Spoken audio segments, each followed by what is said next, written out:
Il y a quelques temps maintenant, un de mes créateurs de contenu préférés, Hydro, a sorti une vidéo sur que sont-ils devenus version pilote de Formule 1. Et justement, beaucoup après cette carrière en Formule 1 sont partis en Super League Formula. Je ne savais pas que ça avait existé, mais justement dans l'histoire du sport auto, on a eu des voitures aux couleurs de nos clubs de foot préférés. Alors oui, vous allez me dire, Marc, le sport auto c'est pas ta spécialité, toi c'est plus le foot.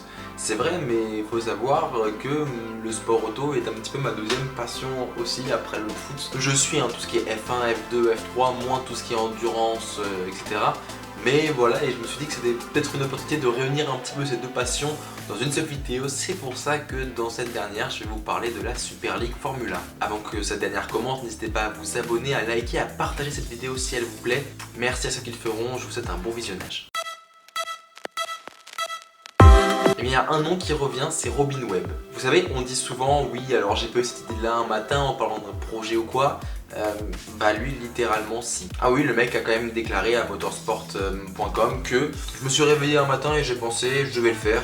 Et je vais l'appeler la Super League Formula. En fait, de cette idée de création de ce championnat, ils sont deux avec Alexandre, mais qui va quitter ses fonctions assez vite en 2010. Côté argent, c'est une compagnie pétrolière anglaise, Sonangol, qui va financer en fait presque l'intégralité du championnat. On est forcément un petit peu loin des sommes exorbitantes qu'on a aujourd'hui, que ce soit même en Formule 1 ou en football, mais quand même le mec était assez visionnaire un petit peu pour faire ça, pour réunir ces deux mondes autour du sport auto. Et c'est donc ainsi qu'en 2008, la FIA, la Fédération Internationale de l'Automobile, qui siège d'ailleurs à Paris, va homologuer tout simplement ce nouveau championnat, ce qui va permettre donc d'être reconnu déjà sur la scène internationale, mais également d'avoir toutes les normes en termes de sécurité, pour que les pilotes qui viennent soient rassurés justement par rapport à ça, et aussi l'homologation donc des voitures, bref en fait avoir un cadre sportif défini. Justement, les voitures, qu'est-ce que c'est? Et déjà pour commencer, contrairement à F1, les châssis sont les mêmes pour tout le monde. En gros, ce qui est modifiable sur les voitures, c'est ce qu'on appelle le setup ou les réglages en français. C'est en gros, par exemple, changer un petit peu l'aileron avant, l'inclinaison de l'aileron avant. Plus on va décharger l'aileron avant, plus on va aller vite en ligne droite mais moins vite en virage, et plus on va le charger. Plus on va aller vite en virage, moins on aura de vitesse de pointe en ligne droite. Parler justement du châssis, il est conceptualisé par Panoz et porte le nom de Panoz DP09. Pour parler rapidement du moteur, il s'agit d'un V12 de 4,7 litres pouvant atteindre 750 chevaux, conçu par l'américain Menard Competition. Alors si vous vous attendez à un format un petit peu type Formule 1 actuel, vous allez être un petit peu déçu. Déjà contrairement à la F1, le week-end se déroule sur 2 et non sur 3 jours. Là je parle d'abord de la saison 2008, ça va évoluer au fur et à mesure des saisons et on va le voir. Mais en gros en 2008 on arrive le samedi, essai libre le matin pour un petit peu tester la voiture, pour que les pilotes aient le repère sur le circuit, modifier justement ce fameux setup. Et l'après-midi, on a les qualifications qui permettent donc de définir la grille du lendemain. Mais également, on va pas avoir une course le dimanche, mais deux. En gros, le dimanche matin, on prend la course avec une grille de départ définie par la qualification de la veille. Et pour le dimanche après-midi, on prend le résultat de la course et on inverse tout, le dernier commence premier, etc. Et la différence, par exemple, ça peut vous rappeler les formules de promotion, donc F2, F3, la course sprint par exemple, sauf que là c'est vraiment toute la grille déjà qui est inversée, et pour le coup on marque exactement le même nombre de points qu'en course principale. Et pourquoi ça vaut le coup aussi pour les équipes de foot d'investir là-dedans? Très clairement, pour la première saison, le cash prize pour se partager entre les équipes est d'1 million d'euros par week-end. Pendant ces 4 ans et ces 4 saisons de la Super League Formula, certaines présentations ou annonces de participation à ce championnat vont être faites d'ailleurs dans les stades juste avant un match, je pense notamment à Lyon ou à Tottenham. Bref, le 30 août 2008, la Super League Formula va prendre ses droits. 18 équipes comme l'AC Milan, l'AS Roma, Liverpool, Tottenham vont participer. Côté pilote, il n'y a pas encore de grand nom, on n'a aucun pilote qui est passé par la F1 pour le moment. Et d'ailleurs justement, on va parler un petit peu des points. La répartition des points, elle n'est pas du tout comme en F1. En F1, c'est le premier de 1 à 10 qui marque des points. Là, c'est du premier au 22e, donc en fait, si vous finissez la course, d'ailleurs même si vous ne finissez pas la course, par exemple, je sais pas s'il y a 15 voitures qui finissent sur les 22, alors si vous avez DNF pendant la course, alors que j'étais en 16e position, bah vous marquez quand même des points de la 6ème place. La première manche se déroule sur le circuit de Donington Park en Angleterre et elle est remportée par Davide Rigon, l'Italien qui roule pour Beijing. Ce sera lui d'ailleurs le champion de la saison. Alors on peut pas vraiment appeler que Rigon soit champion mais plutôt Beijing qui soit champion. Pourquoi? Parce qu'en fait ce n'est pas un classement individuel par pilote comme on peut voir en F1 mais c'est un classement par équipe. Et c'est pour ça qu'on va avoir notamment plusieurs pilotes pouvant changer pendant la saison. C'est le nombre de points de l'équipe qui compte et non le nombre de points par pilote. 6 rendez-vous sur la première saison sur les circuits de Donington Park, donc l'historique Nürburgring, Zolder, Estoril, Vallebuena et Jerez. C'est donc Rigon, comme je vous l'ai dit, avec 3 victoires et 2 3e places notamment, qui s'impose dans ce premier championnat du monde de Super Formula. Il remporte le titre en ayant fait toutes les courses avec 413 points, contre 337 pour son dauphin Yelmer Burman au volant de sa voiture aux couleurs du PSV Eindhoven. Côté français, à ce moment-là, on n'avait pas encore de club engagé, mais pourtant quelques Français étaient engagés. Celui qui finit le plus haut est Franck Pereira qui finit 5ème du championnat au volant de son AS Roma, ayant roulé que la deuxième partie de la saison justement, comme je vous le disais. Mais il termine tout de même la saison sans victoire, comparé à son compatriote Tristan Gomendi, qui finit la saison avec une victoire lors de la deuxième course en Italie pour son équipe du FC Porto. Pas mal de petites nouvelles choses pour cette saison 2009 et Cocorico, notre première équipe française. Et oui, il s'agit de l'Olympique Lyonnais, en plus d'être mon club de cœur, forcément ils ont des idées comme ça. Tout juste septuple champion de France, le club de Jean-Michel Aulas va donc s'engager pour le championnat de la Super League Formula saison 2. Et pour ça, à son volant, on retrouvera Nelson Pansitachi. Pour cette saison, même nombre de rendez-vous, 6. Mais pas le même nombre de courses. Alors on va me dire, mais pourquoi? Parce que le format il va changer. Alors changer, pas pour le samedi, on aura toujours cette doublette essai libre qualification, mais par contre pour le dimanche on va pas avoir 2 mais 3 courses. Et oui, une super finale on va dire pour désigner le vainqueur du week-end s'organise. Alors à quoi elle sert cette grande finale? Déjà en fait elle sert à désigner le vainqueur du week-end. Et en fait elle est surtout financière et pas trop sportive. Déjà le premier du coup l'aspect financier, c'est que celui qui est désigné vainqueur gagne 100 000 € de cash prize en plus.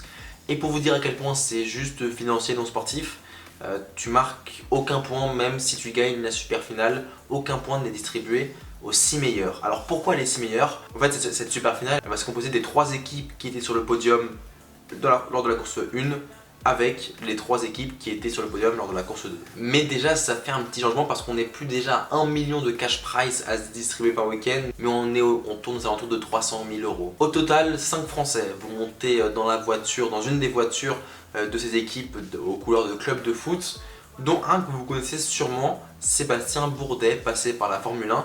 Alors lui c'est un petit peu particulier puisqu'il a fait de la Formule 1 2008-2009. Vous allez me dire, mais 2009, Marc, c'est quoi on est actuellement en train de parler de la saison à laquelle on est, là on est en plein dedans. Ça veut dire qu'il va faire 2 championnats? Non, parce qu'en fait au milieu de la saison, Toro Rosso, son équipe, va le licencier, va casser son contrat et donc il va se retrouver libre sur le marché. Et ça va être le FC Séville qui va en profiter pour embaucher donc le tout neuf retraité ou le tout neuf partant plutôt de la saison de F1. Et il va d'ailleurs bien s'en sortir avec en 6 manches 4 podiums dont une victoire. Bref, cette saison 2009 est marquée par le sacre de Liverpool avec à sa tête l'Espagnol Adrián Vallès. Tottenham et le FC Bâle complètent le podium. Côté lyonnais, c'est une saison un petit peu difficile puisqu'ils finissent avant-dernier. Saison un petit peu à oublier, aucun changement de pilote pendant la saison. Ils finissent donc 17ème sur 19. En 2010, Cocorico, une deuxième équipe française, va rejoindre la grille de la Super League Formula. Il s'agit des Girondins de Bordeaux. Et ce qui va changer un petit peu cette année aussi, c'est qu'il ne va plus y avoir 6, mais 11 rendez-vous au programme de cette 3e saison de Super League Formula. Et en fait, clairement, pour nos clubs français, le début de saison, il n'est pas mauvais du tout. En effet, lors de la première manche à Silverstone, Sébastien Bourdet, recruté par Lyon, s'impose sur la deuxième course sur le circuit anglais. Côté bordelais, c'est Franck Montagny qui va monter dans la voiture pour quelques courses. L'ancien pilote de F1, actuel consultant chez Canal+, décroche une 3e place à Assen, aux Pays-Bas, lors de la deuxième course du week-end. Mais il va également gagner lors de la deuxième course du 4e rendez-vous de la saison à Jarama. Je vous l'ai dit, il ne fera pas toute la saison et c'est un petit peu un exemple. Il va être remplacé lors de la 6e course, même s'il refera un petit comeback lors de la 7e. Il sera ensuite re-remplacé dans la voiture bordelaise. Au final, c'est le club belge d'Anderlecht qui gagne le championnat avec à son volant David Rigon, qui devient donc un petit peu, même si il n'a pas ce titre là, double vainqueur de son championnat, qui est clairement une première. Clairement on pouvait penser que la Super League Formula allait était sur sa lancée et allait continuer au fur et à mesure.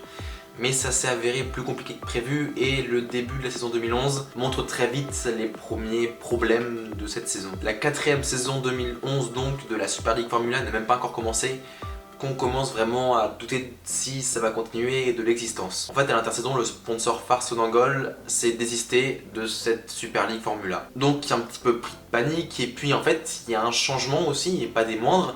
C'est que ça va plus être les clubs de football qui vont être accolés aux voitures. Et oui, Robin Webb va maintenant faire une espèce de championnat du monde puisque les voitures vont être aux couleurs des pays qu'ils représentent. Alors on va toujours avoir quelques clubs, mais en fait le club va représenter le pays. Par exemple, Bordeaux va représenter la France ou encore l'Atlético l'Espagne. Un calendrier est publié avec 9 courses. Un calendrier assez inédit parce que là on va aller dans le monde entier, on va aller en Chine, en Nouvelle-Zélande, en Australie, mais pas toutes les équipes vont avoir un club pour leur représenter donc un pays, puisqu'on va avoir, comme je vous l'ai dit, on va avoir une voiture aux couleurs de la Chine, mais juste de la Chine, même du Luxembourg, de l'Australie. Et ce qui rend un petit peu le truc ridicule, c'est qu'en fait, pour certains, le pilote engagé n'est même pas de la nationalité de l'équipe. Par exemple pour la Russie, c'est un espagnol et un anglais qui vont faire la saison. Pas très logique dans l'esprit du truc finalement. Bref, les 2 premiers week-ends ont lieu, mais le problème c'est que toutes les autres manches, donc les 7 autres, se trouvent annulées par manque de sponsors, par manque d'argent. Le championnat s'arrête donc, sacrant l'Australie de John Martin devant le Japon et le Luxembourg. Et derrière, la Super League Formula disparaît. Bref, on peut pas dire que ce soit une mauvaise idée en soi hein, quand tu es un entrepreneur ou un businessman de créer un championnat regroupant foot et Formule 1. Le problème le plus difficile aurait été en fait et a été de garder la hype autour de ça. Oui, c'est très attrayant quand ça arrive parce que c'est une idée neuve, etc. Mais clairement, il y a eu les moyens avec le cash prize d'1 million d'euros par week-end. Mais au fur et à mesure, les gens se lassaient un petit peu de ça. Il y a beaucoup d'autres catégories de sport auto beaucoup plus intéressantes qui se déroulent le week-end, forcément la Formule 1, l'endurance, tout ça. Aujourd'hui en fait je trouve que c'est quand même très marrant, très sympa de se dire qu'on a eu pour moi supporter de Lyon et de Tottenham, une voiture de Lyon et une voiture de course de Lyon et une voiture de course de Tottenham. Je trouve ça vraiment super drôle. Et même plus généralement l'idée était cool, mais c'est vrai que avec le recul c'était compliqué de faire durer ça dans le temps et de garder la hype comme j'ai dit. En fait, on rejoint le truc de c'est très compliqué de garder la hype autour d'un tel projet. Voilà, c'était tout pour cette vidéo, j'espère qu'elle vous aura plu. N'hésitez pas à vous abonner à cette chaîne si ce n'est pas déjà fait, de faire un pouce bleu, de partager cette vidéo avec vos amis. Et voilà, ça m'a fait très plaisir d'allier un petit peu mes 2 passions de foot et de Formule 1. Voilà, n'hésitez pas à me dire ce que vous en avez pensé aussi en commentaire et si votre équipe préférée y était représentée. C'était tout, c'était Marc, prenez soin de vous et de vos proches.